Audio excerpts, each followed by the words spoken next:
everyone, and welcome to episode 35 of our Medical Minute podcast, sponsored by Kroger Health. As you can see today, I'm in the driver's seat with my co-host Sherry Hughes. Hey there. And Andy Guinigundo. You may notice that I lack the fabulous hair and the voice that our typical host Steve Abbott has. However, I was able to say Andy's name on the first try. One try. I mean, we are proud to have with us today Andy Guinigundo. No. I'm sorry. No. Guinigundo. All right, here we go. All right. We're proud to have with us today Andy Guinigundo. Yeah, okay. We are proud to be here today with Annie. I don't know why I can't do this. All right. We may have to have you do this. No. With, our new director of precision oncology, Andy Guinigundo. Well, thanks for having me, Steve. Did I nail that one? Yeah. All right, gotcha. All right. so just as a update to our viewers that have followed Steve's story, Steve is out for a few days taking care of some health issues. Hopefully he will be back as soon as possible, and he will be able to give everybody his own personal update. Steve, the entire team here at CCA, we all miss you. We would much rather you be here in the driver's seat, and we hope that you get back soon. If he was here, he'd be giving us movie references. Yes. Or he what would. Seinfeld. Or Seinfeld, yes. Yes. Driver's seat. Mm-hmm. So, Can you think of any? we could always. Oh. I don't know. I'm more of a Talladega Nights kind of girl. I mean, I would much rather come up with a movie reference from there. So If we do Olivia Rodrigo, we have to put a parental warning on that song. Uh-huh. yeah, no parental warnings out of me. So. that voice was coming from our producer, Chris, too, by the way. I know. So on today's episode, first off, we are going to let you know that our current subscribers is at 545. Woo. Yes. Nice. So Nice. I am pleading with everyone to please share our Medical Minute with your friends so that we can increase our subscribers. I have been promised a tiara. And we're gonna make sure you get when that. we hit 1,000 viewers, and a girl needs, just give me a reason to wear a tiara. So the sooner we get to 1,000 viewers, I mean, Andy, you could maybe I could wear a I could wear a tiara. either a tiara, or We'll put a Steve crown. did the bow tie. We'll give him a we could do crown. like the rhinestone bow tie. Yeah. I mean, it could look good. We We'll- could all be blinged up. We'll think of something. I love that So- bling. I love me some bling. We're also going to cover today some of our summertime tips for cancer patients, and kind of just some pearls and things to get you through the summer. And also we're going to kind of start off with a little bit of a review for some of our new subscribers on some of the topics that we have previously covered. So Sherry, you want to start us off with that? Yeah, and you said we're at episode 35, so we have covered a whole lot of topics, and if you have missed some of them, you can always go back here on our podcast and look at them again, because they're up there forever. Yes. But we've covered prostate cancer in many different varieties, talking about that, cancer surgery versus radiation. We've covered that topic. Immunotherapy was covered in 3 episodes, because that's so broad that you can talk about that forever and ever. So great episodes on that, as well as clinical trials. I think we had several episodes there. And we're always looking and researching new clinical trials. We have our innovative team here that's constantly scouring to find out what's out there for patients currently. Breast cancer, we've covered that. Melanoma awareness, and also brain tumor awareness. Those are just a few that I've seen, but Andy, there's even more. Yeah. No, there's like a big long list here. We've covered Guardant 360, which explains the idea of the liquid biopsy or circulating cell-free DNA. Chemotherapy was covered in 2 episodes. Gosh, we could do probably 35 episodes yeah. on chemotherapy alone. Right. Colorectal cancer, multiple myeloma, kidney cancer, surviving Hodgkin's, and testicular cancer during those respective awareness months. Food as medicine with our partners Kroger Health. That was a good one. And then, of course, the topics that are near and dear to my heart. You find these topics: precision oncology and cancer genetics. And there are more than 100 types of cancer. So we've just kind of hit the tip of the iceberg. Tip of the iceberg. Yeah. Holy cow. That's a lot of minutes. That is a lot of minutes. That's a lot of topics. So if there are any of these topics that you have missed or would like to get more information on, please refer back to our YouTube channel, subscribe, and we would love for you to go back and view any of those episodes. I honestly would have to say, though, my favorite episodes that we did an entire Christmas series. And I am convinced that only our podcast would be able to convince Steve Abbott to get into a full Grinch suit. Yeah. Oh, we should have thought this. I could have secretly, at a moment, just put my hands on And the have table little with the Grinch Grinch hands. With Yeah. the Grinch hands. Oh, It was missed opportunities. Missed opportunity. It was fabulous. There'll be other Yeah, opportunities. I know. So let's move on to our summertime tips. Sherry, would you like to kick us off on some of the strategies that you used while you were going through treatment? Summer cancer tips, and also talking about that. In fact, this week, I'm going to wear my meteorologist hat now for my days past.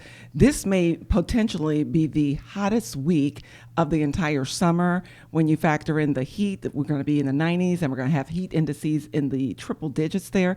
So it's a good thing for us to talk about these tips. And they're not only tips for folks that are going through cancer treatments and such, but for anyone. So anyone can use these. I feel like we need a blue screen Yeah, I know. for you to... So I can point to all the hot Yes. temperatures there. So keep these things in mind, but especially if you're going through cancer treatments. A decrease in white blood count will raise your risk of infection.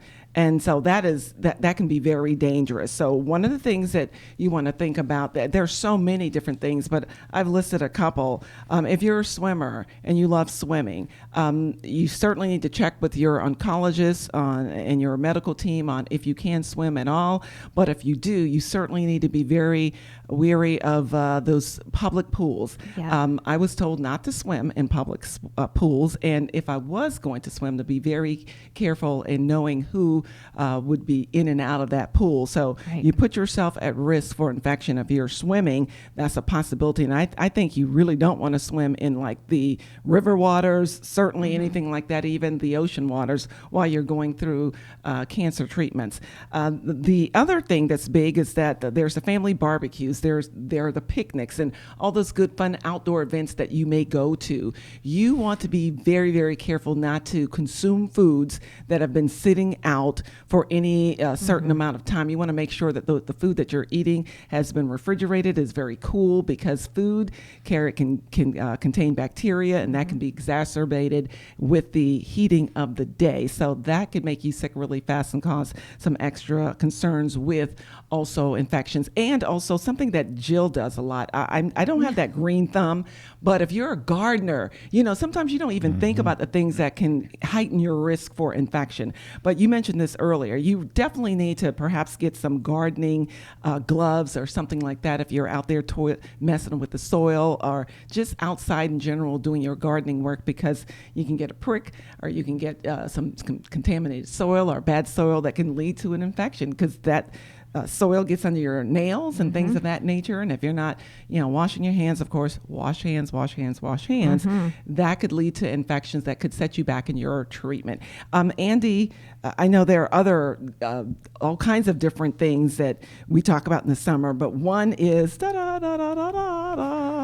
Kroger water. So we'll have you talk about dehydration. Well, it's making me thirsty with the. Feel free to open up the bottle. Kroger purified drinking water. No, teasing, but being dehydrated.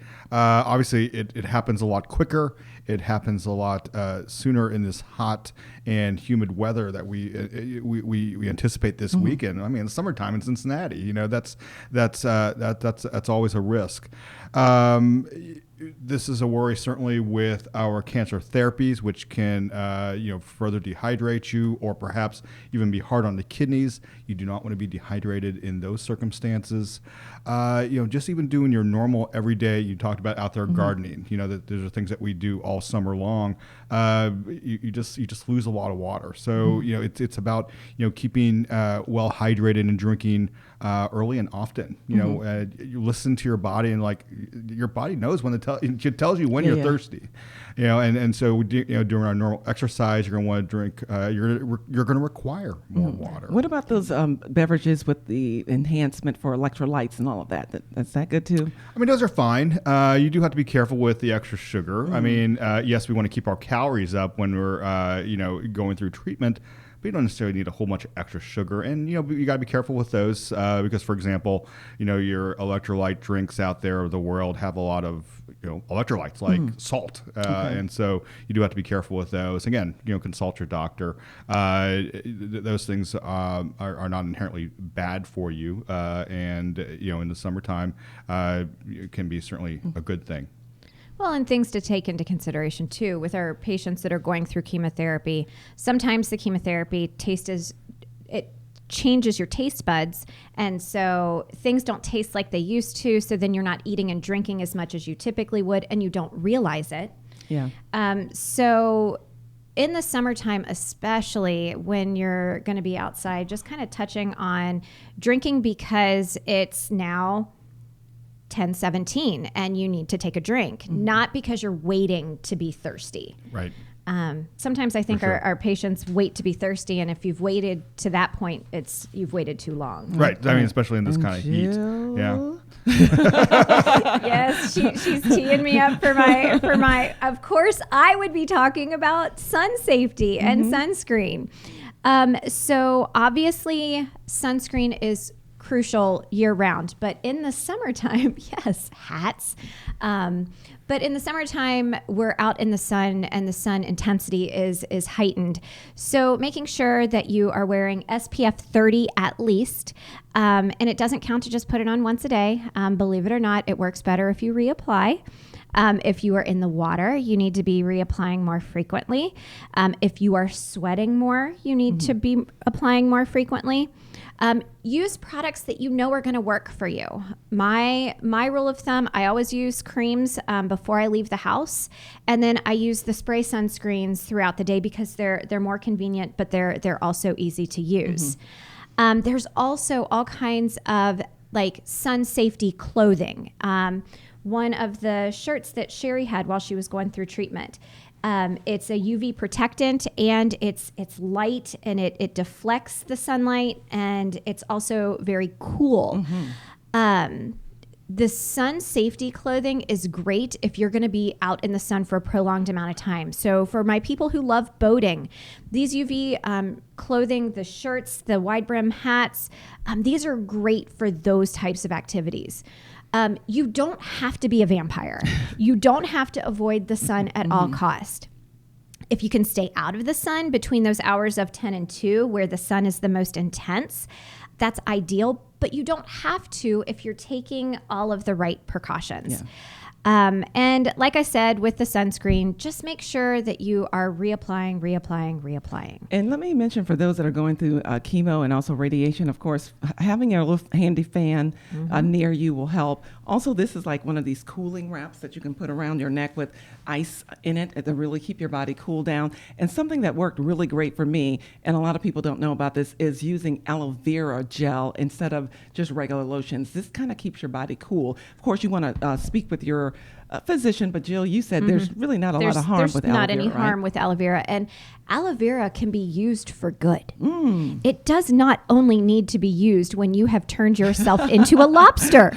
So using it, it's a great source of hydration for your skin. It keeps the skin cool. A lot of people keep it in the refrigerator for that Good purpose. Good tip. But yes, Aloe vera is not only for when you have Sunburned. sunburned. Right. For sure. So, all right. I think that this has been a great start to our summer tips for our cancer patients. Please continue to like and share and get your friends to subscribe. Girls Got a Tiara in the future. Please join us next week when we will have our very own Dr. Jazzy. He's going to be covering more details about chemotherapy. And again, from all of us at CCA, Steve Abbott, we absolutely miss you and we hope that you get well soon.